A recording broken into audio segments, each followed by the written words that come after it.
அதாவது தெய்வ சக்தி நம்ம வீட்டில் குடியேறினா ஃபஸ்ட்டு நம்ம குலதெய்வத்துடைய வழிபாடுகளுக்கு குறைவில்லாமல் பண்ணணும்.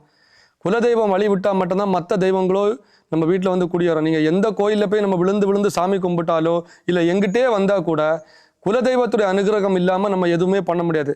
குலதெய்வம் இருந்தால் தான் குலம் செழிக்கும். அப்போ அந்த குலதெய்வத்துடைய வழிபாடுங்கிறது நமக்கு ரொம்ப முக்கியமானது. குலதெய்வத்துக்கு கொடுத்து அதாவது குலதெய்வம்ங்கிறது நம்மளோட தாய் தந்தை மாதிரி. தாய் தந்தையை நம்ம விட்டுக்கிட்டு மற்ற ஊரில் இருக்கிற எல்லாரையும் அம்மா அப்பான்னு நம்ம வாயார கூப்பிட்டாலும் அது அம்மா அப்பா ஆக மாட்டாங்க. அதே சேம் இதுதான் குலதெய்வத்தோட இது நமக்கு வேணும். குலதெய்வத்தோட அனுகிரகம் இருந்தால் தான் மற்ற தெய்வங்களோட தெரியும். சிலவங்களுக்கு குலதெய்வம் தெரியலை, குலதெய்வம் யாருன்னு தெரியாதவங்க நமக்கு இஷ்ட தெய்வமா இந்த தெய்வத்தை நம்ம இஷ்டப்பட்டு இவ்வளோ நாளாக வழிபடுறோம்னா அந்த தெய்வத்தை நம்ம குலதெய்வமாக ஏற்று வழிபாடு பண்ணலாம். அந்த மாதிரி இருந்தாலும் தெய்வ வாசம் உண்டாகும். குலதெய்வம் தெரியாதவங்க கற்பசாமியை நம்ம வழிபட்டு வருவது மூலமாகவும் குலதெய்வத்தோட அனுகிரகம் கிடைக்கும். குலதெய்வத்தை நம்ம தெரியறதுக்கான வழியாக அமைச்சு கொடுப்பாரு. அது மாதிரி வீட்டில் தெய்வ வாசம் குடியேறணும் அப்படின்னா வீடு எப்பவுமே சுத்தபத்தமாக இருக்கணும். சுத்தபத்தமாக இருக்கணும் அப்படின்னா நம்ம வீடை தூத்து துடைக்கிறது மட்டும் கிடையாது. வீட்டில் இந்த அழுக்கு துணி சேர்த்து வைக்காமல் இருக்கிறது, அது மாதிரி வீடை எப்போவுமே சுத்தபத்தமாக வச்சு இந்த வீடு வாசனையாக வைக்கிறது. அப்புறம் நம்ம வீட்டில் அந்த வேஸ்ட் பொருட்களை போட்டு குப்பையை அப்படியே வீட்டில் வைக்கிறது.